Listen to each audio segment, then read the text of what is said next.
Sejam bem-vindos a mais um estudo do NEP, o nosso Núcleo de Estudo e Pesquisa do Evangelho, o NEP Ver Jesus, diretamente da página do Facebook. Vocês podem acessar e acompanhar agora, ao vivo, assim como no nosso canal no YouTube. Basta digitar lá NEP Ver Jesus e vocês já estarão aí com acesso, podendo ver e acompanhar. Lembrando que os outros estudos, nossos outros encontros, né, que se deram e se dão sempre às segundas-feiras, nesse horário das 20 horas, também ficam gravados na página, podendo, portanto, ser acessados, acompanhados por vocês, né?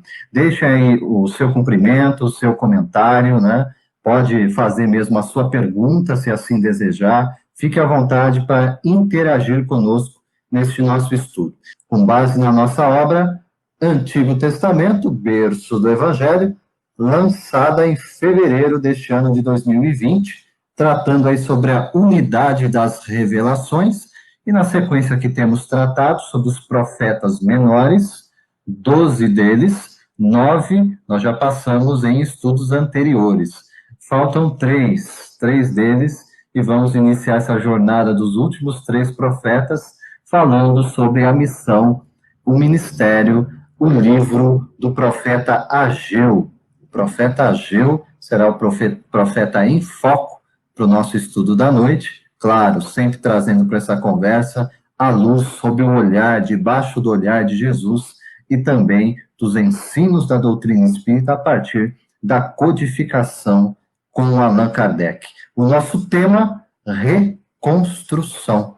E aí nós vamos comentar depois um pouco, ampliando esse sentido, desdobrando esse sentido, por que reconstrução dentro do contexto histórico em que viveu o profeta Ageu e como isso se aplica para nós, nos dias atuais, aqui para a nossa geração, sempre com um olhar atento para saber de que maneira a mensagem, a revelação divina pode então vir trazer e promover aquilo que tanto buscamos, tanto almejamos, que é a transformação, a renovação interior de nós mesmos e o nosso retorno, né, ao convívio, ao relacionamento saudável com o nosso Pai, com o nosso Deus, né.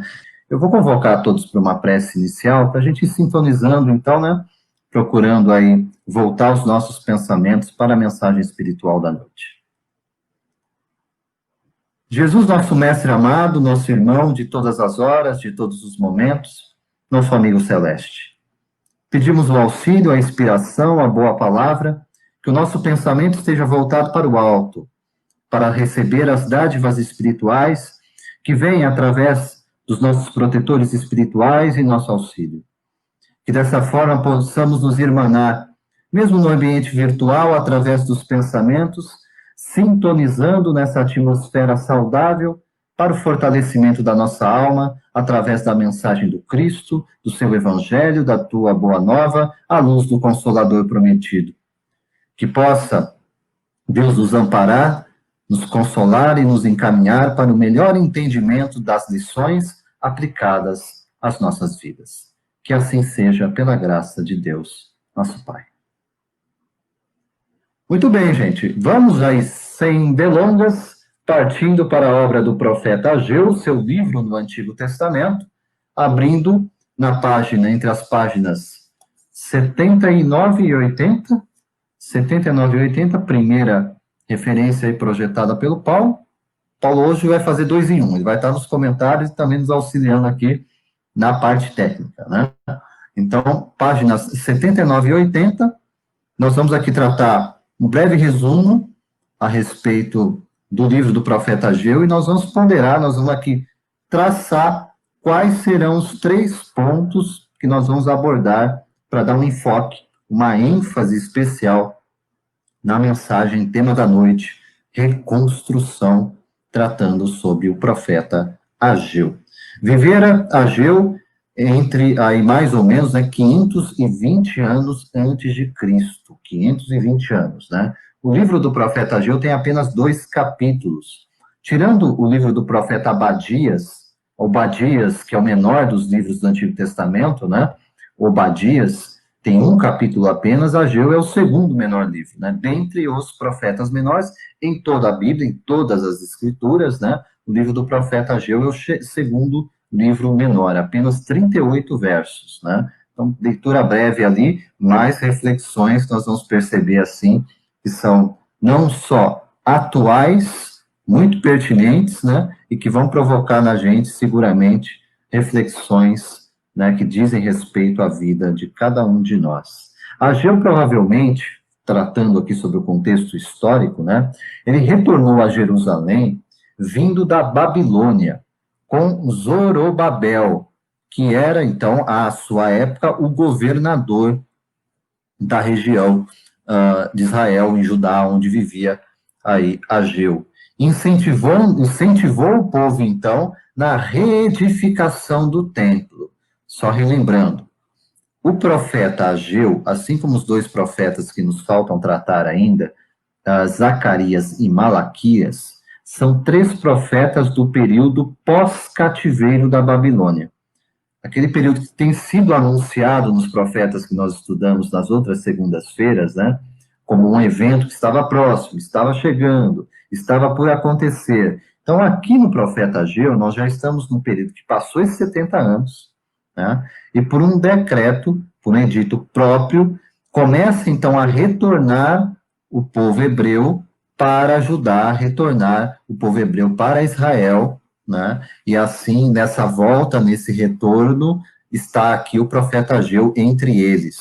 Já era de uma certa idade ali, o profeta Ageu já devia estar na casa já dos 70 anos, quando ele retorna depois dessas situações do cativeiro. Foi para lá, então, criancinha, né? Bebezinho foi o profeta Ageu e está retornando agora, então, já na idade madura, para exercer o seu ministério. Ocorre aqui, então, dentro dessas ponderações no resumo do profeta Ageu, conclui-se, então, através da leitura de Ageu 2, verso 3, que Ageu era um homem, era na altura um homem de idade avançada, que tinha visto o primeiro templo antes da sua destruição, em 586 a.C. E pelos versos de Ageu 2, 10, 19, ele era um sacerdote. É isso que se intenciona aqui nas pesquisas históricas dizer. Nessas passagens, ele é visto trabalhando ao lado de Zacarias, sendo Zacarias mais novo, no ministério de encorajar o povo a reconstruir o templo. Dentre as situações que levou o povo ao cativeiro, né, na Babilônia, o templo em Jerusalém fora destruído. O primeiro templo, grande templo, belíssimo templo, erguido por Salomão, fora destruído, aniquilado. O povo judeu, então, quando retornam do cativeiro, ainda não tem um local sagrado, em que eles ofereciam seus sacrifícios e faziam adoração ao Deus único. O livro de Ageu trata de três problemas comuns a todos os povos, em todos os tempos, oferecendo soluções inspiradoras. Atenção aqui, portanto, gente, porque vamos falar de problemas que são comuns a todos os povos em todos os tempos. Isso se encontra dentre esses dois capítulos do profeta Ageu. Nós vamos citar quais são estes tópicos e depois nós vamos retornar no estudo de cada sequência de versos aí para esmiuçar um pouco cada um deles. Mas os três são desinteresse, desencorajamento e insatisfação. Qualquer reconhecimento aqui, não assustem, gente. Que nós vamos tratar nesse tema aqui, vamos perceber o quanto, de fato, sempre esteve presente na vida de todos os povos, de todas as nações, de todas as culturas, porque nós estamos a falar sobre comportamento humano, né? Imperfeito. Passando, então, sobre esses três tópicos que nós vamos retornar, finalizamos a questão do resumo aqui do livro do profeta Ageu, para dizer assim: o povo precisava entender que as bênçãos de Deus não podem ser ganhas como pagamento, mas são como dádivas graciosas de um Deus doador. Esse era um tempo muito importante na história do povo de Israel. E o trabalho do profeta Ageu foi muitíssimo proveitoso. Ele não hesitou em cumprir a sua tarefa, Não usou de rodeios com os judeus, falou de forma expressa, clara e compreensível. O teor inteiro da mensagem de Ageu é que, para usufruir das bênçãos da parte de Deus, é preciso, é necessário servir ao verdadeiro Deus e realizar a obra que o Senhor ordena que seja feita. Só para contextualizar aqui, antes de chamar os nossos companheiros, né? Essa obra está sendo convocado o povo israelita, o povo judeu, a realizar ao tempo de Ageu, é reconstruir o templo de Jerusalém. A mensagem espiritual que vem através do profeta é falar, ó, e é agora. Percebam que é lógico, dentro de tudo que eles haviam passado no período de cativeiro, quando eles retornam, gente, os negócios deles não existiam mais. Eles tinham praticamente recomeçado do zero. Então, tentem se encaixar nessa condição, imaginar que do dia para a noite, sobre o aspecto material, nós tenhamos perdido tudo, temos que recomeçar, e vem um profeta falar para a gente, ó, mas a prioridade não é cuidar dos negócios de vocês, não é reconstruir a casa material de vocês, mas primeiro, portanto, a prioridade de vocês deve ser de reconstruir o templo. O templo. Era o templo de Jerusalém que deveria ser reerguido. Só lembrando que ele vai ser reerguido, e ao mesmo tempo que depois Jesus vai olhar, já no Evangelho, né, mais de 500 anos depois, e vai dizer assim, olha, mas não vai ficar pedra sobre pedra. Porque no ano 70 depois de Cristo, né, com as tropas aí do general Tito, romano, general Tito, Jerusalém será invadida, destruída, e com ela o templo também vai ser derrubado. Né? Para entender aqui, gente, quando nós estamos tratando de reconstrução, estamos falando de um templo, a conversa aqui não vai ser material. Mas tem um símbolo muito importante aqui no profeta Ageu, quando fala sobre reconstrução para nós. Né? Eu quero chamar já dentro desse primeiro contexto, para a gente já abordando um pouco o tema, o assunto, aquilo que eu disse, aquilo que eu falei, as primeiras impressões. Ângelo Tesser, mais uma vez, boa noite, né, com a tua presença aqui entre a gente. Seja bem-vindo. Os comentários, Ângelo. Boa noite, Paulo. Boa noite, Emerson. Boa noite àqueles que nos acompanham pelo Facebook. Então, Emerson, você estava falando, né, sobre o profeta Ageu, sobre a reconstrução do templo. Isso me veio, né, porque houve uma destruição total, né, onde se perdeu tudo, tudo foi-se embora.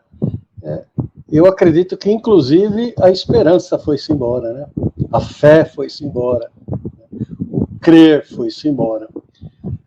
E, Emerson, trazendo para a nossa época, né, hoje nós estamos vivendo uma época de pandemia, onde não destruiu tudo, né, mas muitos perderam muito. Né, e essa perda material leva a uma perda, querendo ou não, como a nossa fé ainda é do tamanho de um grão de mostarda, também leva à perda da fé espiritual, né? da perda do espírito, da crença espiritual, da nossa destruição, e não destruição assim de acabar com tudo, né? Mas aquela que vai minando devagarzinho o nosso espírito, ou seja, a descrença. Nós passamos a descrer de Deus, né, a partir do momento que nós temos algo que sentimos que está nos prejudicando, aí a gente acha que Deus nos abandonou. E, voltando lá a quantos anos? 520 anos antes de Cristo, imagina, se a nossa fé agora é do tamanhozinho de um grão de mostarda, ou menor, imagina como é que era a nossa fé naquela época. Né? Então, a dúvida que ficava para nós naquela época, ou para aqueles que viveram naquela época, sobre a bondade de Deus era muito grande. E aí, ele vem e fala para nós, né, o Ageu, olha, nós temos que reconstruir a nossa fé, mas também não podemos esquecer de reconstruir o nosso templo. Então, olha que interessante isso, né? Trazendo para a época atual. Então, nós temos que reconstruir em nós, mas também não podemos esquecer do nosso país. E como é que a gente reconstrói um templo, Emerson? Com união, com fé, com vontade, né? Perseverança e, acima de tudo, o perdão. Então, é isso que nós temos que fazer para reconstruir esse templo que foi danificado dentro de nós. Ângelo, nós percebemos aqui que realmente a conversa não vai ser de pedra, né? Não vai ser de cimento, não vai ser de cal, não vai ser de outros elementos materiais para reerguer esse templo que, como nós já dissemos aqui, depois vai ser destruído de novo, né? Assim como outras e tantas construções humanas que serão desgastadas pelo tempo. Mas quando eu disse dos símbolos, gente, o símbolo não pode ser desprezado, né? O templo de Jerusalém para eles significava e significa, né, para o judeu, a relação direta dele com o sagrado, né? Então, é um simbolismo cultural muito forte para eles, né? Então, o que o profeta está chamando é o retorno desse relacionamento, a fortificação desse relacionamento com Deus, né? E quanto realmente estavam necessitados depois de passar por tamanhas aflições no cativeiro, agora para recomeçar, para reconstruir as suas vidas e a coletividade da nação de Israel, né? Aplicando tudo isso para a gente, muito bem lembrado pelo Anjo, né? Esse momento aí diz muito de tudo isso para a gente, né? Quantos negócios, né? Foram fechados, foram encerrados, pessoas perderam seus empregos, tiveram, sob o ponto de vista material, grandes prejuízos, têm tido, sob o ponto de vista material, grandes prejuízos. E aí vem aqui a mensagem do profeta Ageu, mais uma vez eu digo, sendo atualíssima, falando, ó, primeiro de tudo, vamos se fortalecer, vamos nos fortalecer espiritualmente, para que a gente não perca o foco. E a partir daí, tenha certeza, Deus é um Deus providencial, que abençoa a solidariedade, que abençoa o trabalho, que abençoa a honestidade das mãos que procuram realizar o melhor. Paulo, quero te ouvir também chegando aqui na noite de hoje para os comentários. Seja bem-vindo. Boa noite, Emerson. Boa noite, Ângelo. Boa noite a todos que nos acompanham, sempre com a paz e a luz do Mestre Jesus sempre presente. Aqui, 1h30 vai ser muito pouco para que a gente possa fazer a reflexão necessária. Mas é interessante mesmo, né? Nós vamos abordar alguns temas, como você já colocou aqui, que é o desinteresse, o desencorajamento e a insatisfação. São coisas que nós trazemos dentro de nós. Então é importante então, deixar claro que a nossa proposta não é dar sermão em ninguém, porque nós também somos imperfeitos e passamos por isso. Mas o mais importante, se a gente conseguir hoje aqui despertar que nós temos que vigiar isso, por isso que no Evangelho, no Novo Testamento, em 5 oportunidades, tem a mensagem do Cristo, que é vigiar e orar. Se nós conseguirmos sair daqui, hoje, entendendo que isso é importante para nós, já é um grande passo. Nós temos sim que tomar cuidado com essas más tendências que nós temos, que é natural, mas não é que devemos carregar isso por toda a eternidade. A nossa busca pela perfeição é deixar essas más tendências para trás. Aos poucos, sim. Que velocidade? Aí é de cada um. Cada um é que vai imprimir a sua própria velocidade dentro disso daí. O Ângelo falou bastante sobre a fé. Né? E a fé vem de fiel, de fidelidade. E isso, a fidelidade é dos dois lados. Eu preciso também ser fiel para dizer que eu tenho fé. Então, aquilo que eu me proponho a fazer, eu tenho que buscar e levar até o fim. Na tua obra aqui, Emerson, né, lá o penúltimo parágrafo, que trata aí do capítulo do profeta Ageu, está assim: o povo precisa entender que as bênçãos de Deus não podem ser ganhas como pagamento, mas são como dádivas graciosas de um Deus doador. Que nós tenhamos a consciência Se voltar, aquilo que nós fazemos lá de trás também são promessas. A negociar com Deus. O que nós temos para dar para Ele? Vou colocar bem entre aspas, mesmo assim, que Ele já não tem. Se tudo que existe no universo tem origem do nosso Pai, e só existe porque Ele permite que exista, o que nós temos para negociar com Ele? Então, realmente, assim, não é ganhas como pagamento. Ou seja, olha, eu consegui passar num concurso, consegui me curar, porque eu prometi a Deus que eu vou dar tal coisa em troca. Não, é pela fé, pelo merecimento, pelo mérito. Passei porque também num concurso, porque estudei. Fui curado porque busquei a cura. Então, tudo isso, Ele vai nos dar todas as condições para nós. Então, nós não estamos aqui para barganhar com Deus, não. Porque nós não temos nada para oferecer para Ele, a não ser, como o Ângelo falou, né, a nossa fé, a nossa fidelidade. E sejamos, então, fiel ao nosso Pai. Obrigado, Emerson. Muito bem lembrado aqui, tanto pelo Ângelo, quando cita a fé, sem dúvida, esse é um dos grandes alicerces dessa reconstrução que nós estamos propondo aqui para cada um de nós no estudo da noite de hoje, né?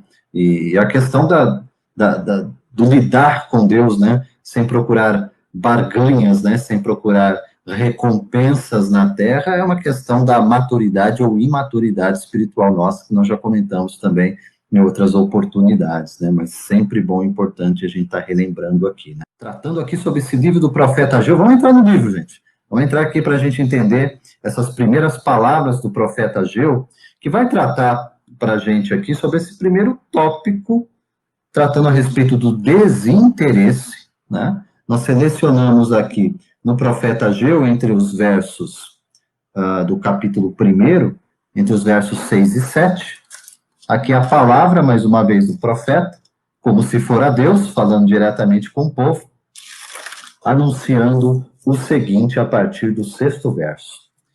Semeais muito e recolheis pouco.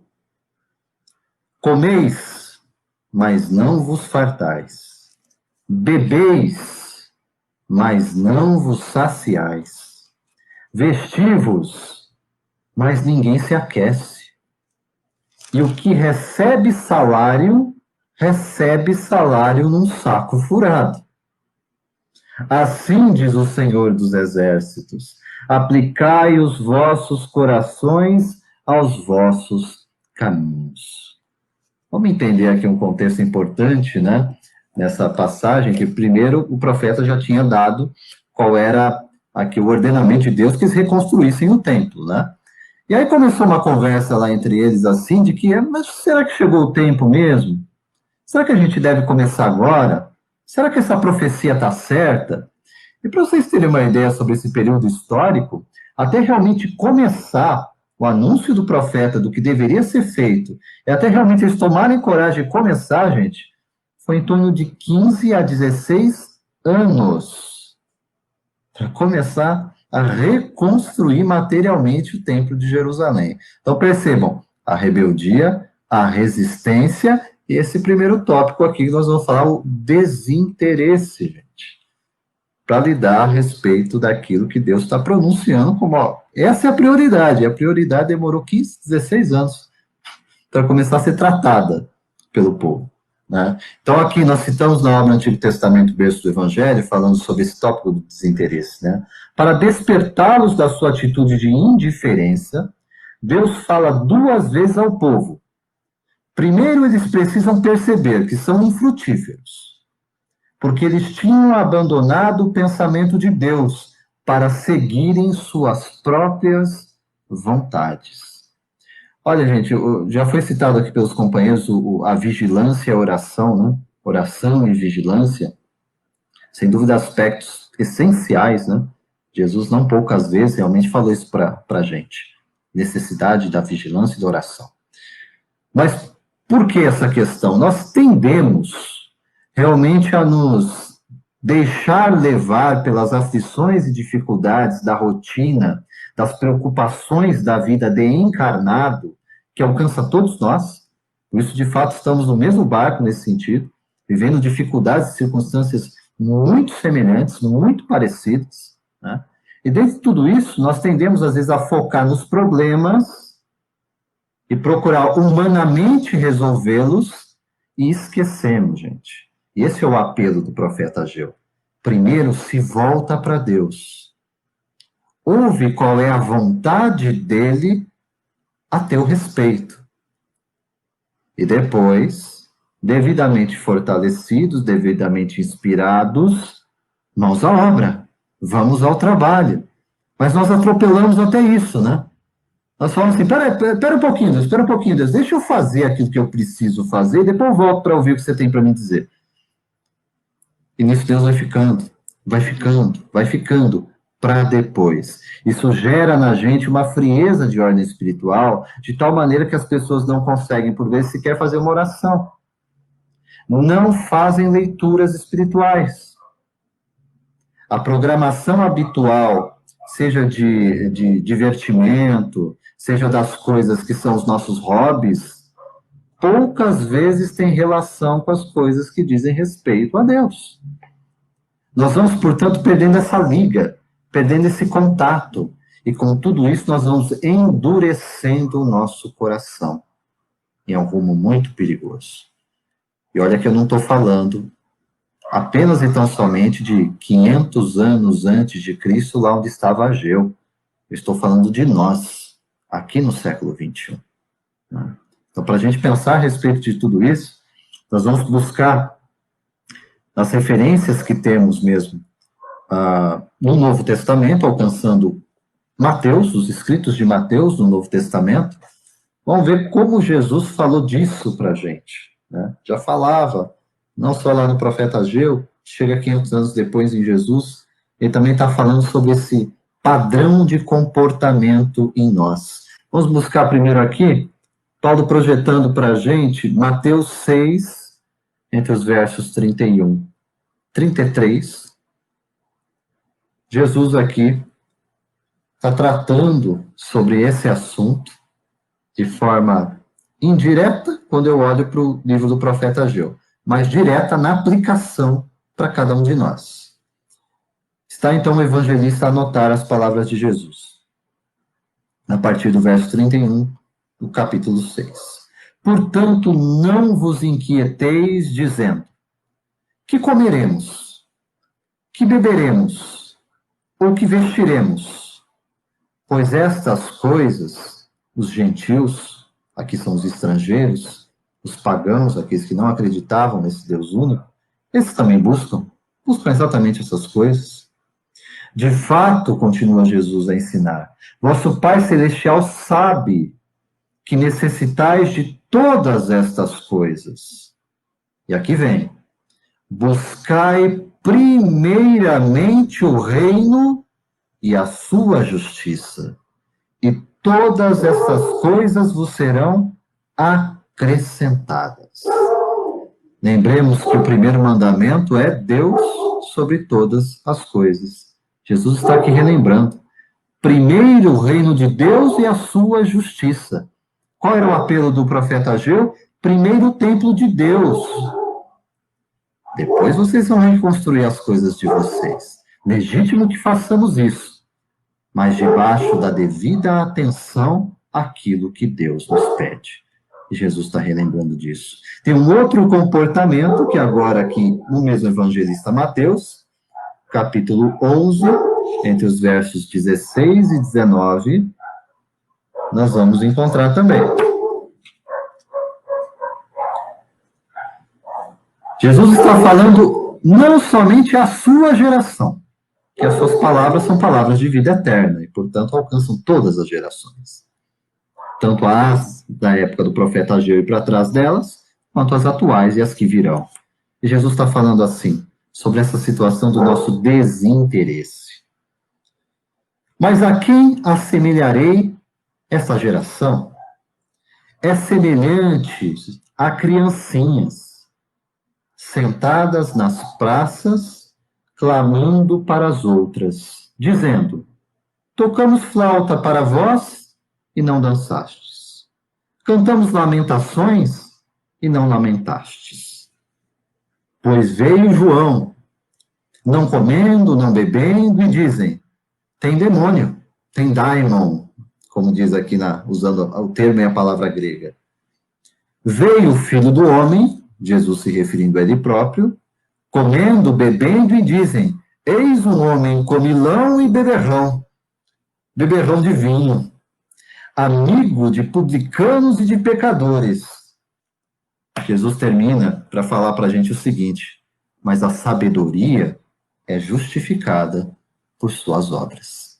Querendo dizer, portanto, não importa o que os homens dizem, não importa de que forma nós entendemos a realidade, entendemos de forma distorcida, como agimos dessa forma infantilizada, como crianças sentadas nas praças, reclamando de tudo e desinteressados pelas coisas de Deus. Ângelo, quero te ouvir a respeito dessas reflexões e ponderações sobre esse primeiro tópico aqui do desinteresse olhando para o evangelista Mateus.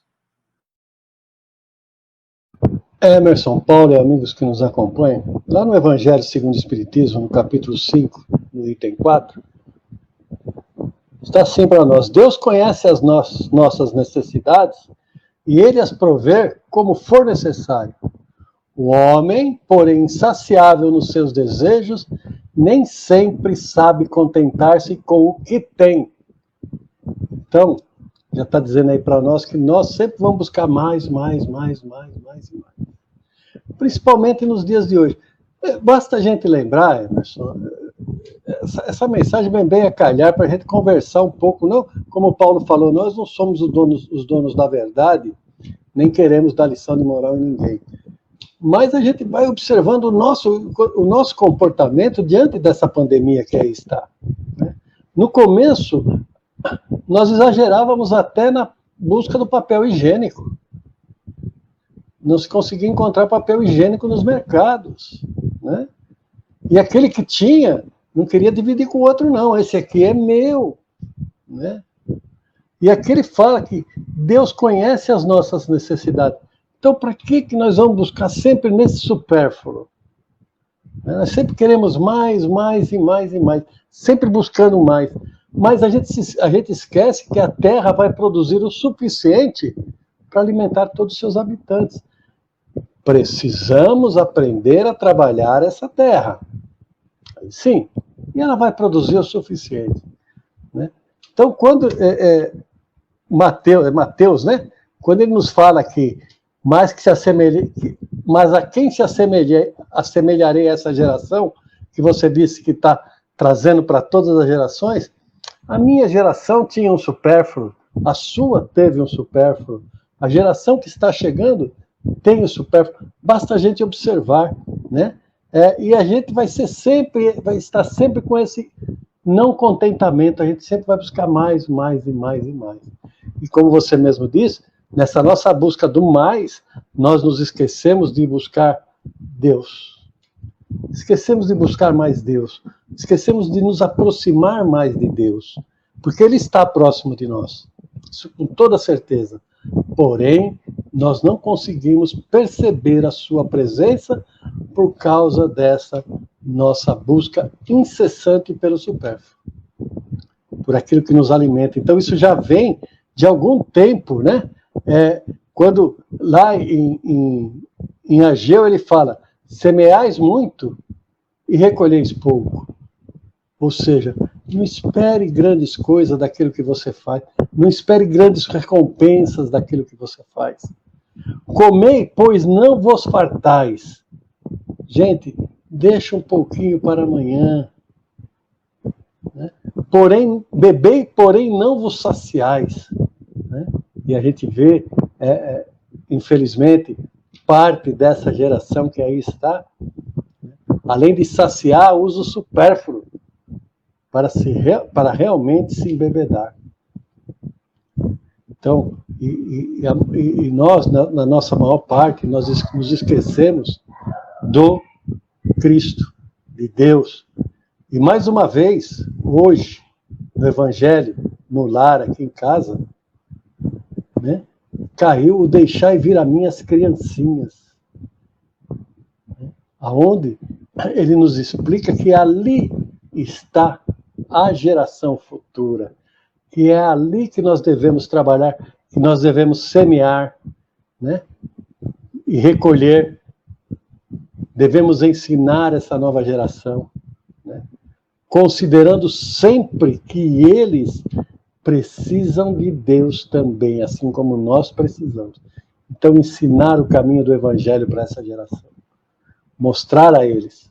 Não adianta eu não querer mostrar e mais lá na frente lamentar, né?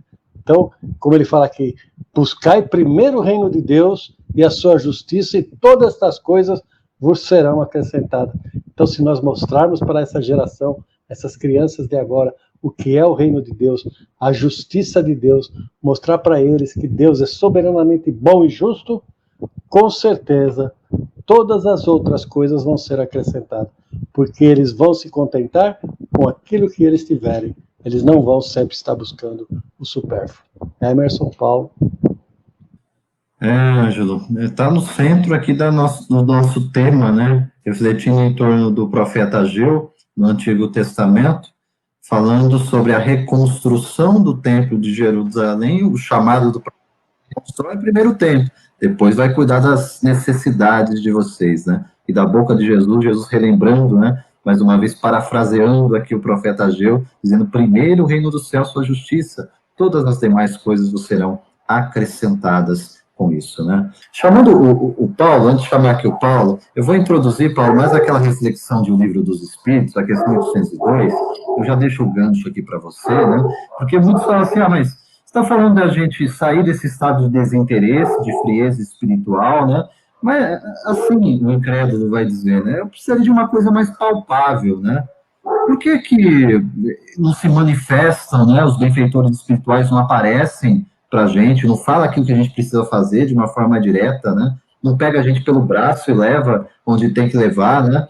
Por que eles não falam diretamente conosco, não se manifestam por toda parte, para que as pessoas, então, se vissem despertas na fé? Questão 802, de O Livro dos Espíritos, Kardec vai perguntar o seguinte: visto que o Espiritismo deve marcar um progresso na humanidade, porque os espíritos não aceleram esse progresso com manifestações tão gerais e tão patentes que a convicção será levada aos mais incrédulos? Os benfeitores, os instrutores espirituais responderão à pergunta do codificador assim: quereríeis milagres, mas Deus os espalha a mancheias sob vossos passos. E tendes ainda homens que o renegam. O próprio Cristo convenceu seus contemporâneos pelos prodígios que realizou? Não vedes hoje homens negarem os fatos mais patentes que se passam sob seus olhos? Não tendes os que dizem que não acreditariam, mesmo que vissem? Não é por prodígios que Deus quer reconduzir os homens. Em sua bondade, quer deixar-lhes o mérito de se convencerem pela razão. Paulo, vamos entender isso junto com a mensagem do profeta Ageu? Vamos buscar esse entendimento aí, Emerson. Você está comentando, é interessante. E a gente tem sempre as grandes obras básicas, temos o apoio de grandes vultos que vieram, passaram as mensagens para nós. Então também vou aproveitar o Livro dos Espíritos na questão 646. Está lá falando do bem e o mal. A questão 646, assim: estará subordinado a determinadas condições o mérito, que é o que você estava falando na questão 802, do bem que se pratique? Por outra, será de diferentes graus o mérito que resulta da prática do bem? E a resposta da espiritualidade: o mérito do bem está na dificuldade em praticá-lo. Nenhum merecimento há em fazê-lo sem esforço e quando nada custe.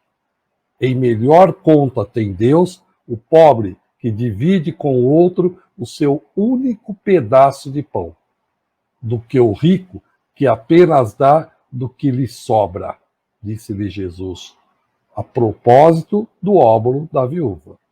O exemplo, e é interessante, eu falo mais uma vez, né? A gente vai, vamos buscar exemplos em Cristo. Vamos lá. Foi Ele que nos veio para trazer todos os exemplos. O óbolo da viúva é um exemplo. Deu o que faria falta para ela, mas ela entende da importância de se dar aquilo. Nós, né, temos que dar uma repensada. No Evangelho de Mateus, que também comentou, Emerson, lá no capítulo 6, versículo 31, também vamos buscar lá os universitários, Emmanuel, na obra Vinha de Luz. Ele começa a dizer assim: Jesus não recomenda a indiferença ou a irresponsabilidade. E nesse capítulo, para que a gente não tome muito mais tempo, termina. Na terra, Jesus é o Senhor, que se fez servo de todos. Por amor, e tem esperado nossa contribuição na oficina dos séculos. A confiança dele abrange as eras. Sua experiência abarca as civilizações. Seu devotamento nos envolve há milênios. Então, o Cristo veio aqui, não é de hoje que está conosco. Todo o tempo do nosso lado. O devotamento dele está desde a origem da Terra. Vamos lá, 4 bilhões e meio de anos. Vem e nos abraça em todos os momentos. E é isso mesmo que ele diz para nós, né? Para que nós não fiquemos nos preocupando com o material, que é o que nós fazemos. O Ângelo falou, você também comentou, né? Nos fartamos das coisas materiais. Comemos, bebemos, né? Queremos estocar as coisas. Veio a pandemia, ou seja, primeiro eu corro. Né? Nós estamos trabalhando isso. Aos poucos nós vamos tirando isso. Se nós começarmos a ter consciência que isso, né, nós temos que mudar dentro de nós, vai ajudar e muito. E exemplos, eu digo, não faltam. Se a gente for só para uma passadinha, pensar um pouquinho na oração de São Francisco. Lá não tem uma parte que diz, ó mestre, fazei que eu procure mais, consolar que ser consolado, compreender que ser compreendido. Olha quanta oportunidade que nós temos de colocarmos a mais. Amar que ser amado. Pois é dando que se recebe, é perdoando que é perdoado, e morrendo que se vive para a vida eterna. Não tem limite. Na oração de São Francisco, não existe limite. Ali nós podemos exagerar. Exagere no amor. Exagere na compreensão. Exagere na consolação. Porque fazer o bem faz bem. E tudo que eu faço para o próximo me retorna. Então, quando eu ajudo, estou sendo ajudado. Direto ou indiretamente. Quando eu dou um ombro para consolar alguém, eu estou aprendendo. Aquela energia que eu estou emanando, ela me retorna. Ela volta para nós. É inesgotável. Então, quanto mais nós dermos em amor, consolação, então, voltando um pouco, né, em tudo que nós estamos falando, indulgência que nós pouco praticamos. Procuramos defeitos no outro. Sempre olhando com os olhos críticos, mas em busca de um defeito. Nós não somos 100% bons e nem 100% ruins. Então vamos procurar o lado bom de cada um e buscar em cima disso. Ajudar a cada um a construir, a se elevar. E dessa forma nós vamos também. O Evangelho de Mateus cita as criancinhas, e olha a coincidência, né? A gente sabe que não existe. No Evangelho do Lar, o Ângelo caiu. E eu separei também lá Mateus, capítulo 19, né, versículo 14, lá. Né, passagem, que as crianças vêm até Jesus, para não deixar se aproximar, ele diz então assim: deixem vir a mim as crianças e não as impeçam, pois o reino dos céus pertence aos que são semelhantes a ela. É a representação da pureza. E é essa busca que nós temos que ter. Esse é o reino que nós temos que buscar. O reino de Deus. Através dessa purificação. E volta de novo lá na minha no meu primeiro comentário. Né? Nós temos que deixar de lado, né, esse mal que tem dentro da gente. Vamos purificando. Nós não nascemos maus. São as nossas escolhas. E se eu tenho a escolha, por que não escolher o bem? Devagarzinho, aos poucos, mas vamos escolher. Sou eu que decido o meu futuro. Eu sou arquiteto do meu futuro. Nós falamos já hoje aqui do semear. Eu quero colher mais do que eu semeio. Na oração de São Francisco aprendemos que devemos semear mais o amor, né, a compaixão, a compreensão, a tolerância, porque a medida, reforçando, né, sendo repetitivo, à medida que eu vou semeando essa compreensão, eu vou me tornando mais compreensivo. E vou entendendo, mais uma vez, que aquele que é diferente, ele é simplesmente diferente. E eu aprendo muito mais com os diferentes do que com os iguais. Os diferentes me ajudam a elevar, porque nele, às vezes, é o meu espelho, que eu fecho os olhos e não quero enxergar. Mas ali é o reflexo de quem eu sou, no diferente. É difícil a gente reconhecer. Obrigado, Emerson. Obrigado, Ângelo. E obrigado a todos. Lições sempre preciosas e importantes serem relembradas, né, Paulo? Bom, esse primeiro tópico, então, nós falamos aqui a respeito do desinteresse, né? Que o tratamento, né? Paulo falou do mal, né? O mal é um hábito, né? Fala das nossas más escolhas, nós nos habituando ao mal. E por isso, exatamente por isso, que nós precisamos ser curados, né? Somos enfermos que precisamos ser curados. A cura nós encontramos no médico, que é Jesus, e o remédio, o medicamento diário, é o seu evangelho, é a sua boa nova, né?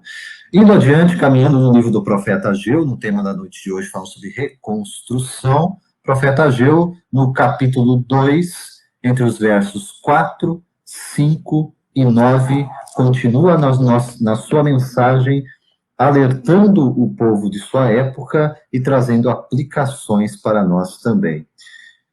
Transmite o profeta Ageu dizer o seguinte: ora, pois, esforça-te, Zorobabel, falando do governador de sua época, diz o Senhor, esforça-te, Josué, que era o sumo sacerdote à sua época, filho de Josadaque, sumo sacerdote, esforçai-vos todo o povo da terra, diz o Senhor, e trabalhai, porque eu sou convosco, diz o Senhor dos exércitos. Segundo a palavra que concertei convosco, quando saístes do Egito, e o meu espírito habitava no meio de vós. Não temais. E conclui no verso 9. A glória desta última casa, se referindo ao templo que deveria ser reconstruído, a glória desta última casa será maior do que a da primeira, diz o Senhor dos exércitos. E neste lugar darei a paz, diz o Senhor dos exércitos. Essa referência tão frequente, gente, de Senhor dos exércitos, o pessoal às vezes pensa que é um Senhor da guerra, né? Não é nada disso. Quando a gente pega mesmo o uso dos exércitos aqui, tem a ver com as estrelas, aquelas estrelas de que citamos em Abraão, as estrelas que aparecem na mensagem de prefácio de O Evangelho segundo o Espiritismo, né? Estrelas cadentes que vêm até nós para iluminar os caminhos, para abrir os olhos aos cegos. O Senhor dos exércitos, portanto, é o Senhor das estrelas, aquele que Tiago o apóstolo vai chamar de Pai dos Espíritos. Olha como fica mais claro para a gente. O Pai dos Espíritos é o Senhor dos Exércitos, cujas estrelas somos nós, os espíritos imortais. E a mensagem aqui no profeta Ageu, mais uma vez, é dizendo assim, ó, sai desse estado que vocês se encontram, de desencorajamento, desse estado de achar que vai dar muito trabalho, deixa eu arrumar minha vida primeiro, depois eu vou ver o que eu faço com o templo, né?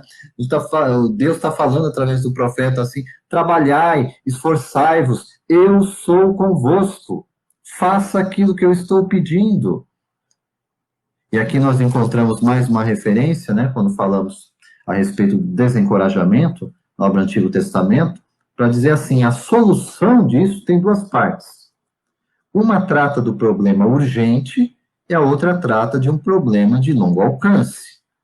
Outra chave para combater o mal é para os construtores do templo saberem que eles estão construindo para o dia em que Deus, com a sua glória, vai encher o templo e será maior do que a glória do templo de Salomão.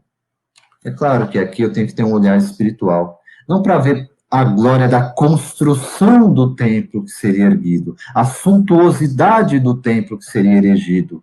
Não, o que está se falando aqui sobre uma glória maior que espera todos nós lá à frente, lá adiante. Qual que é a destinação do espírito imortal se não é a perfeição? Se não é a condição em que eu compartilho em comunhão de tudo aquilo que é bom, justo e belo de acordo com a vontade de Deus. Olha que futuro extraordinário Deus traçou para cada um de nós. Às vezes nós ficamos apegados em coisas do aqui e do agora, achando que tudo se encerra, tudo se finaliza do berço ao túmulo. A restrição da nossa ideia, a restrição do nosso pensamento, né? Buscando nova referência aqui, encontramos em Lucas 8, entre os versos 11 e 15, uma passagem que eu acho que vai nos auxiliar muito para compreender esse processo. Porque toda vez que nós falamos sobre mudança de hábito, né, mudança de comportamento, às vezes vem dúvida, no sentido de, mas para quando isso, né? Quanto vai demorar? O Paulo já citou aqui, né, que a pressa é nossa, né? E o ritmo quem deve dar também é a gente. Mas a gente não pode esquecer, gente, que esse Deus providencial não descansa, jamais nos deixou de lado, não nos abandona, conhece a pedagogia certa para cada um de seus filhos. Lucas 8, vamos lá no Evangelista, entre os versos 11 e 15, é a explicação de Jesus da parábola do semeador, né? Aliás, é um daqueles casos em que vai demonstrar que Jesus, depois no ensino privado, junto aos apóstolos, ele transmitia de forma oral, direta para as multidões, as parábolas. Muita gente ouvia, se encantava com aquilo que está sendo dito, mas não entendia muito bem. E mesmo aqui no caso, os discípulos de Jesus, aqueles que compartilhavam, que ombreavam com o mestre diariamente, vão perguntar para ele, mas Jesus, mestre, o que significa a parábola do semeador? E Jesus começa a contar aqui a partir do verso 11, dizendo assim, esta é a parábola. A semente é a palavra de Deus. As que estão à beira do caminho, as sementes que estão à beira do caminho, são os que ouviram. Então vem o diabo, no sentido do adversário, do opositor, aquele que em doutrina espírita nós sabemos que cada um de nós carrega dentro de si, vem e tira do coração deles essa palavra, para que, crendo, não sejam salvos. As que estão sobre a rocha, as sementes que ficam sobre a rocha, são os que, quando ouvem, recebem a palavra com alegria. Mas esses, no entanto, não têm raiz. São os que por um tempo creem, mas depois, no tempo da prova, no tempo da dificuldade, no tempo da expiação, se afastam. As sementes que caíram nos espinhos, esses são os que ouviram. Mas andando sob as preocupações, riquezas, prazeres da vida são sufocados e não amadurecem. Conclui Jesus. A que caiu em boa terra, estes são os que, ouvindo com o coração nobre e bom, conservam a palavra e dão frutos com perseverança. Eu entendo que esta é a grande palavra para a gente quando tratamos dessa situação de desencorajamento em que nós nos encontramos, né? Para compreender tudo isso, eu quero ouvir um pouquinho mais o Ângelo e o Paulo a respeito disso. Primeiramente, Ângelo, vem com a gente. Opa, vamos lá, Emerson, vamos tentar entender um pouco mais, né, desse evangelho que é tão rico para nós, né?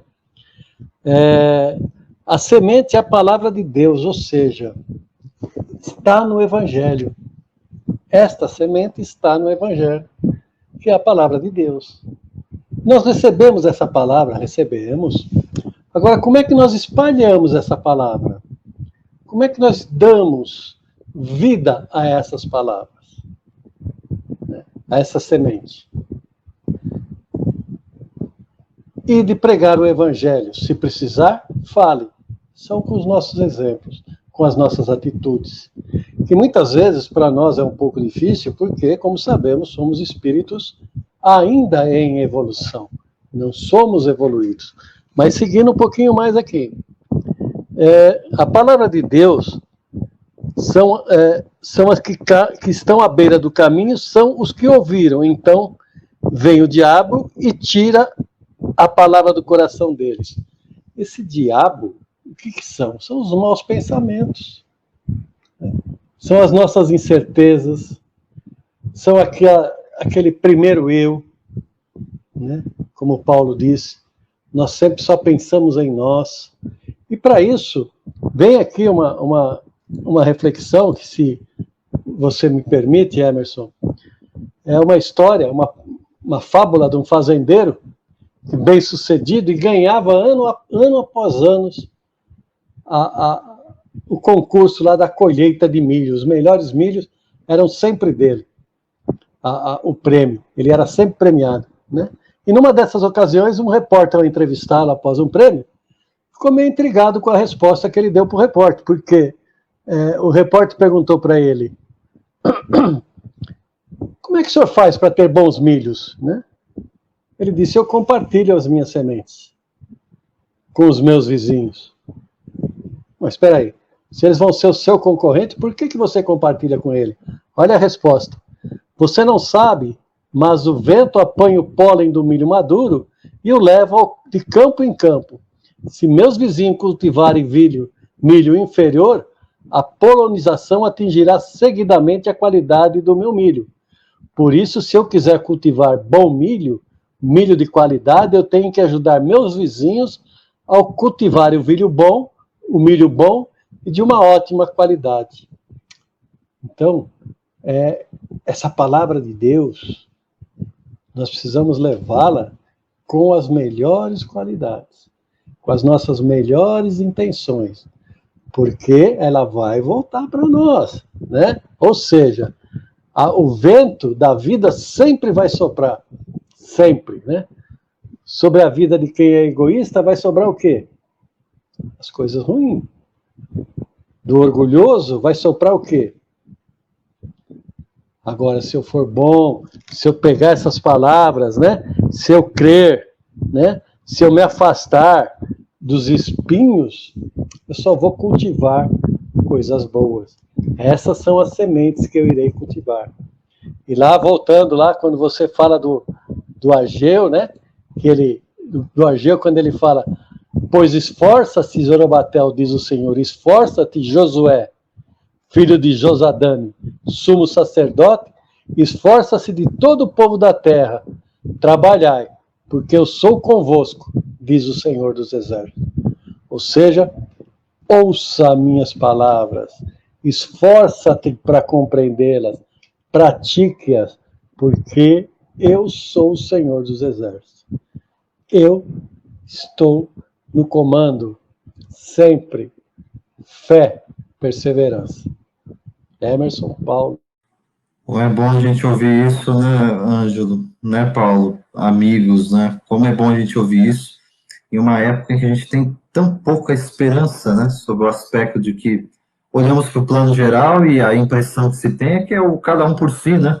É o que se fala, é a linguagem do mais forte, né? Quem pode mais chora menos, como se fala. E nessa não é a linguagem de Deus, né? Deus olha para todos os seus filhos e o que ele tem a dizer é isso: eu sou convosco, eu permaneço convosco, eu não desisto de vocês.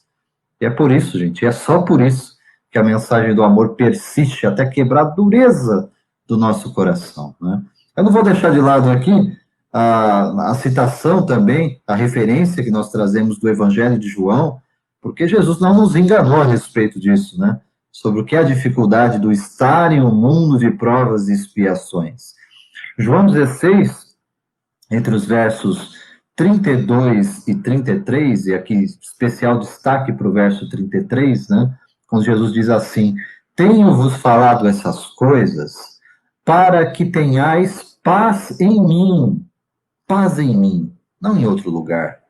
No mundo tereis provações, no mundo tereis aflições, mas animai-vos, eu venci o mundo.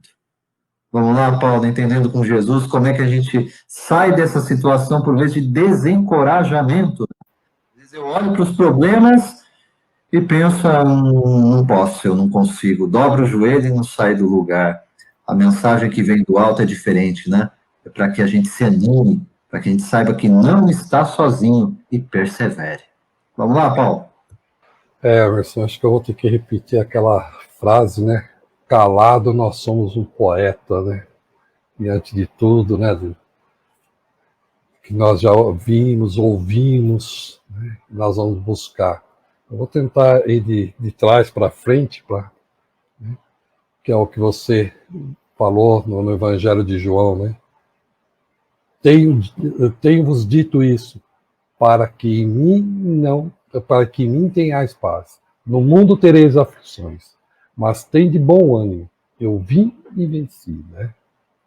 Ele venceu o mundo e dá esperanças para todos nós. E nós temos que buscar essa esperança. Ele está dizendo, e nós temos isso, né, dentro do Evangelho, sabemos por tudo que ele passou, para trazer para nós esse ensinamento do amor ao próximo, da comunhão com Deus. Essa é a grande proposta, esse é o chamado que ele nos traz. Lá em Ageu 2 também, no versículo 9, se eu não me engano, Emerson, que nós até comentamos, deixa eu ver se eu acho aqui, acho que é lá mesmo. Isso, é lá mesmo que ele diz assim, né? A glória desta última casa será maior do que a da primeira, diz o Senhor dos Exércitos. E neste lugar darei a paz, diz o Senhor dos Exércitos. Eu, uma vez, voltando, se não me engano, de Mineiros, com o Rodrigo, de uma palestra que ele foi fazer, eu fui com lá de fiel escudeiro, e nós estávamos conversando e filosofando em algumas coisas, né? Eu cheguei até a comentar com ele que eu vejo, né, no futuro, e mais uma vez depende só de nós, né, não haverá necessidade do templo físico, porque nós vamos descobrir que o templo está dentro de nós. Então, por isso que é importante, sim, que nós tenhamos esse hábito de ir a uma casa de oração. Seja que tipo de casa de oração for. Quando eu digo casa de oração, estou colocando também uma casa espírita.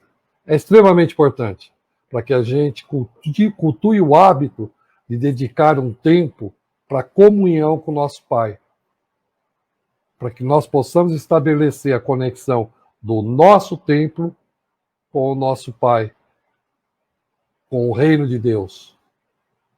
Então, aos poucos, quando nós somos desenvolvendo isso e trazendo isso para dentro de nós, nós vamos, sim, né, nos libertando dessa parte física, da necessidade física de uma casa de orações. Mas nós estamos num processo. E ele nos chama, nos convida o tempo todo para isso, para essa reflexão. E traz para nós isso, tem de bom ânimo. Porque ele está do nosso lado. fazendo uma analogia também, né, quando nós vemos na Paralimpíada, o deficiente visual que corre com o treinador do lado. E o treinador vai no ritmo do seu atleta, do seu tutelado. E assim é Deus com relação a nós, é o Cristo com relação a nós, o nosso anjo guardião com relação a nós. Ele vai no nosso ritmo. Se nós acelerarmos, ele acelera também. O ritmo é nosso aqui. Mas ele está sempre conosco. Assim como o treinador, com o teu atleta. Jamais abandona o tempo todo do seu lado ali. E vem conosco. Você citou, Emerson, a parábola, né, do semeador, e eu faço uma analogia logo no comecinho, que ele saiu a semear, algumas sementes caem ao chão, e vêm os pássaros e devoram essa semente. Eu gosto de fazer a analogia desse pássaro com os nossos medos, com os nossos temores, que é o daimon que existe dentro de nós. E nós, através desses temores, né, esses receios que tem dentro de nós deixamos que eles vão e consumam a semente. Aquela semente que Deus nos deu, para que nós possamos plantar em solo fértil. Então, o nosso receio, os nossos temores, as nossas desculpas, sim. Hoje eu não tenho tempo, hoje eu não posso, tenho outro compromisso, tenho medo. Não sei como fazer, mas também não vai perguntar. Então nós temos que vencer esses obstáculos. Temos que espantar esses pássaros, para que eles não comam essas sementes, e que a gente possa pegar essa semente e plantar em solo fértil. E ela vai multiplicar. Vai dar 10, 20, 70, 100. Quanto mais o solo fértil, melhor. E nós vamos preparando, nós estamos preparando sim o solo. O exemplo que o Ângelo deu, realmente, é compartilhar o nosso pólen. Porque nós temos coisas boas para oferecer. E os nossos irmãos também. Essa troca dos pólens, né, fortifica a semente. Deixa a semente mais forte, mais produtiva, com maior qualidade. Exemplos não nos faltam. Então vamos lá. Preparar o solo, deixar polinizar, dividir. Nós não ensinamos e procuramos, pelo menos, ensinar isso para as crianças. Então vamos também aprender a dividir um pouquinho mais desse amor que nós temos dentro de nós. Eu tenho certeza absoluta que nós temos. Vamos deixar fluir, vamos compartilhar, plantando essa sementinha e não deixando as aves, que são os nossos medos, os nossos receios, né, devorarem essa semente. Emerson. É isso aí, Paulo. Sempre lembrando realmente aqui, nosso tema na noite de hoje tratando sobre reconstrução, lá na mensagem do profeta Ageu, 520 anos antes de Cristo, né? O pedido para a reconstrução daquele que seria o segundo templo, né, de Jerusalém, que seria destruído depois do ano 70 depois de Cristo, profetizado isso por Jesus também no Evangelho. Mas o símbolo, sobretudo aqui, como já digo e repito, é restabelecer a nossa relação com o sagrado. Entender que nós precisamos reconstruir, de fato, este templo. Aquele que Paulo, na carta aos Coríntios, vai dizer, como que, exclamando isso para todos nós, né? Diz o apóstolo Paulo assim, não sabeis que sois templos de Deus e que o Espírito Divino habita em vós? Então, Paulo, a tua conversa lá com o Rodrigo não foi filosofia ou ficar filosofando, não. É profecia, de fato é profecia. Porque eu abro o Apocalipse, que eu estou citando, enfim, a revelação dada a Jesus para João Evangelista, o final do livro de Apocalipse está transcrevendo, ou traçando para a gente, na visão de João, a Nova Jerusalém, né? Que nada mais é do que os mundos bem-aventurados, né? Aos quais nós estamos destinados. E a visão que se apresenta a João Evangelista perfeitamente é da terra, transformada, renovada, regenerada e encaminhada a essa condição de bem-aventurança. Aqui, citação livre, em cima do que você mesmo comentou, eu lembrei aqui entre os versos 22 e 23, olha o que diz, o que escreve João Evangelista com base na visão apresentada por ele, Jesus apresenta João Evangelista da Nova Jerusalém. Escreve assim João: e nela não vi templo, porque o seu templo é o Senhor, Deus Todo-Poderoso, e o Cordeiro. E a cidade não necessita de sol nem de lua, para que nela resplandeçam, porque a glória de Deus a tem alumiado, e o Cordeiro é a sua lâmpada. Nós sabemos que o Cordeiro aqui é Jesus, né? Luz que alumia todo homem que vem sobre a terra, né? Gente, esse é o Evangelho, com tudo isso, de fato, né, Paulo, diante de determinadas passagens, determinadas orientações, ensinos, às vezes a gente tem vontade de simplesmente se calar e ficar sentindo, né? Sentindo o que emana dessas palavras de luz que o Mestre nos deixou, né? Agora, olhando na sequência da própria mensagem do profeta Ageu, né? Nós já estamos aí nos encaminhando para o final do nosso estudo na noite de hoje. Dentro do mesmo capítulo 2, na parte final, nós vamos aqui buscar no profeta Ageu, entre os versos 18 e 19, capítulo 2, mais um alerta do profeta aqui, para nos dizer o seguinte: ponde, pois, eu vos rogo, eu vos peço, desde este dia em diante, desde o 24º dia do mês 9, desde o dia em que se fundou o templo do Senhor, ponde o vosso coração nestas coisas. Há ainda semente no celeiro? Nem a videira, nem a figueira, nem a romeira, nem a oliveira tem dado os seus frutos. Mas desde este dia vos abençoarei. Interessante notar, né? Porque aqui o profeta está falando, depois de tanto insistir, lá no final do livro do profeta Ageu, eles começam a alicerçar a construção do segundo templo. Começam a fazer o alicerce, né? Põe a pedra de toque ali para começar a erguê-lo, né? E aqui ainda é demonstrado, né, em todo o transcorrer desse capítulo 2, já chegando ao final, que o povo ainda se mantém satisfeito. O povo ainda pensa assim: nossa, mas isso vai demorar para ser terminado, para ser concluído. Acho que nem vai ser para a nossa geração. Isso não é para a nossa geração? Será que não pode esperar, não? A gente não aprendeu ainda a semear para gerações futuras.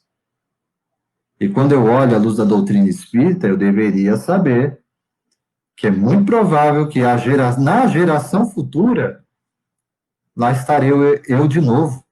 Eu estarei novamente lá em novo corpo, em nova roupagem, nova encarnação, em nova oportunidade de aprendizado. Por isso aqui, quando trata de satisfação, no nosso resumo sobre o livro do profeta Ageu, tratamos aqui. Agora que o povo estava trabalhando, enfim, na construção do templo, eles esperavam uma inversão imediata de todos os seus anos de inatividade. A próxima palavra do Senhor ao povo é uma surpresa. Mas desde esse dia vos abençoarei. Então a bênção não vem quando nós já temos o fruto na mão.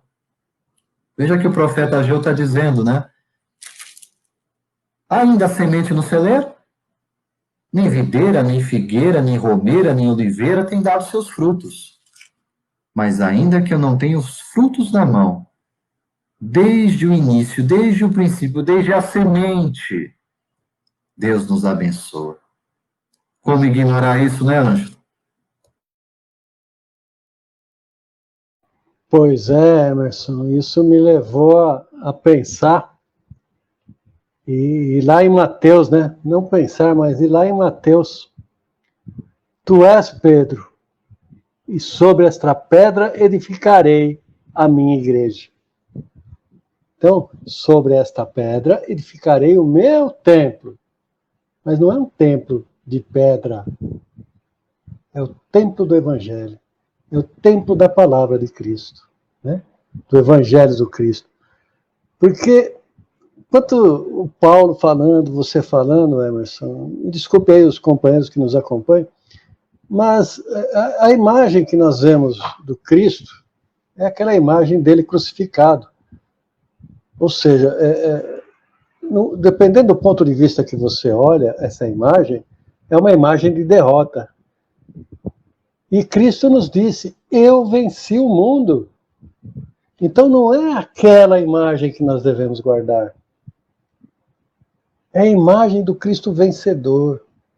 Nós devemos guardar o Sermão da Montanha. Né?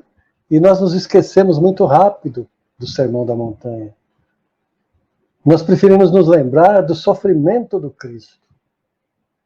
E nós precisamos edificar a nossa igreja em cima de suas palavras. Eu venci o mundo. É muito importante para nós isso. Se a gente analisar essa palavra de Cristo. O vencedor, aquele que passa pelos obstáculos. Porque, olha que interessante, né? Às vezes, uma árvore caída no meio da floresta, ela faz muito mais barulho do que aquelas que estão florescendo. Ou seja, nós buscamos as coisas ruins. Nós esquecemos das palavras do Cristo, da edificação dessa igreja do Cristo dentro de nós, né? Então nós temos que buscar isso, né? Jesus já deixou isso para nós, né? E nós podemos ter, diante dessa edificação que nós estamos construindo, atitudes boas ou más. Se eu tiver a má para essa geração, que lá na frente eu vou poder fazer parte, né?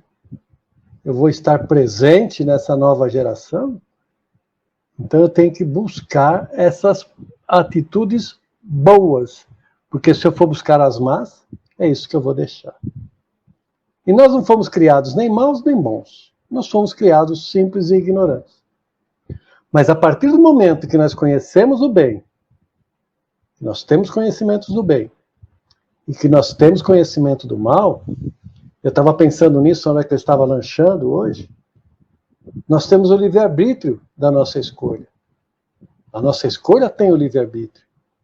Só que essa nossa escolha, esse nosso livre-arbítrio, vai ser cobrado de nós. O que você fez com aquilo que você aprendeu?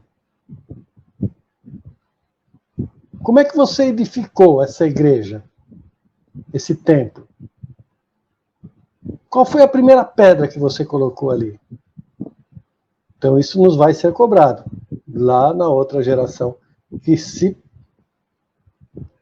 for possível, eu quero estar na geração onde este planeta já é um planeta de regeneração.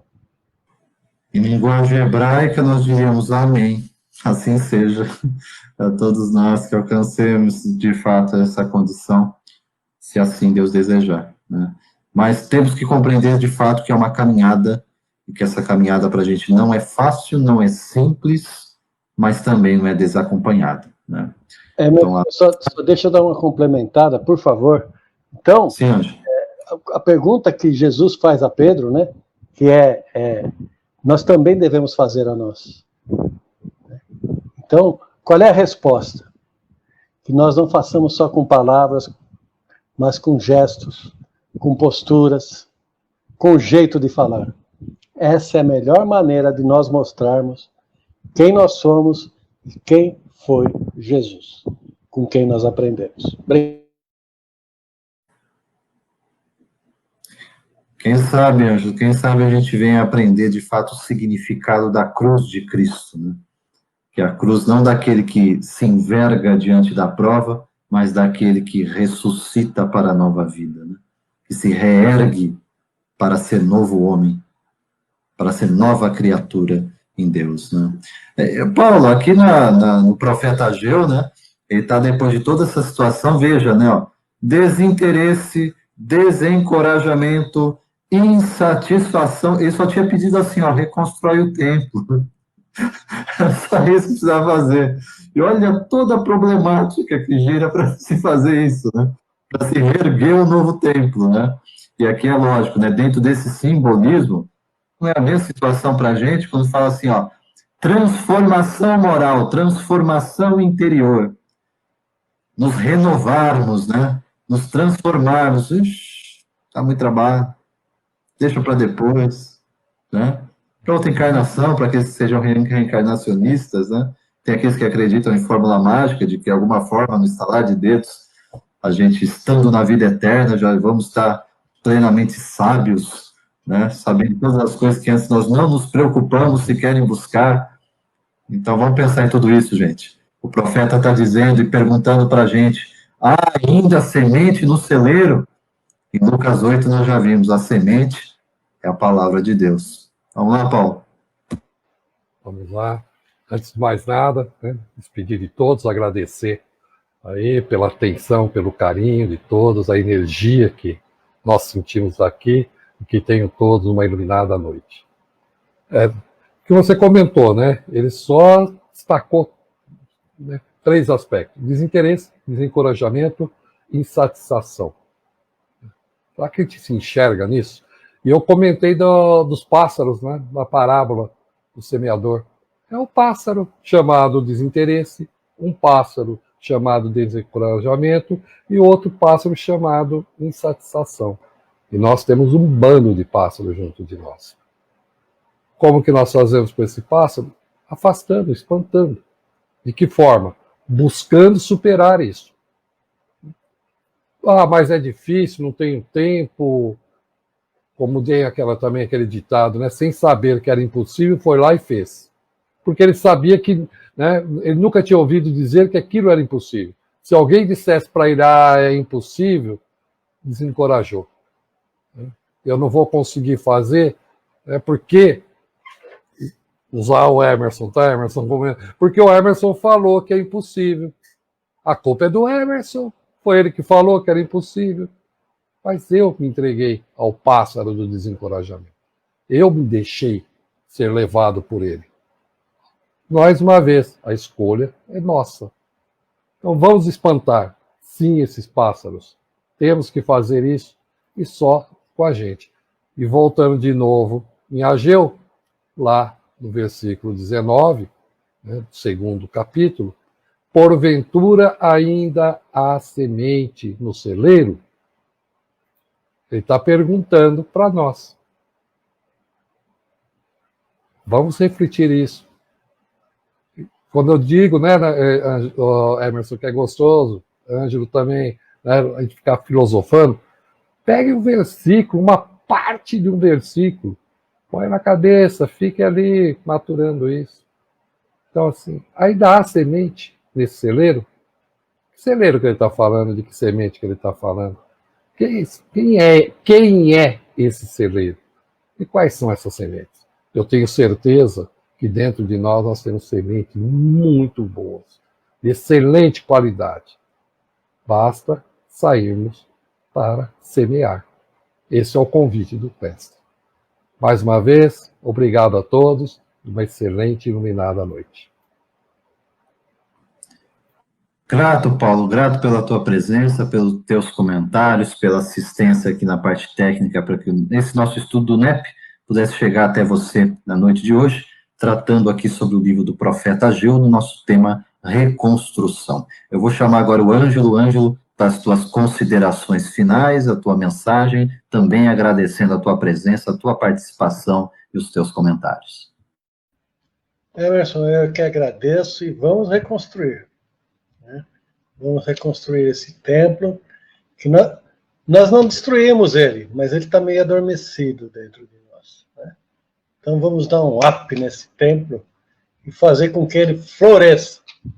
E nós possamos realmente fazer essa reconstrução e mostrar àqueles que nos cercam que a nossa reconstrução foi produtiva. Que a paz do Mestre Jesus esteja no coração de cada um de nós. É isso aí, gente. Como reflexão final, Paulo projeta para a gente Evangelho segundo o Espiritismo, capítulo 20, os trabalhadores da última hora, o item 5, especial destaque aqui para o último parágrafo, para que todos nós nos localizemos nessa época de transição, ouçamos as palavras do Espírito de Verdade em Paris, na França, no ano de 1862, na mensagem mediúnica intitulada Obreiros do Senhor. Assim nos diz: Deus faz neste momento o recenseamento dos seus servidores fiéis e marcou com seu dedo aqueles que não têm senão a aparência do devotamento.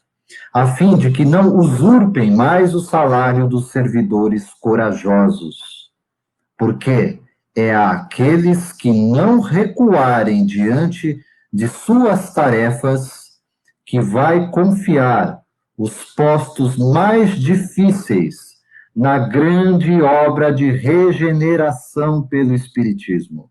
E estas palavras se cumprirão. Os primeiros serão os últimos, e os últimos serão os primeiros no reino dos céus. É isso aí, gente. O nosso estudo do NEP Vede Jesus, da noite de hoje, Profeta Ageu, tema reconstrução. Vamos lá, edificar esse nosso templo sabendo que Deus habita em nós. Muita paz, muita luz a todos, que Deus permaneça nos abençoando. Até a próxima.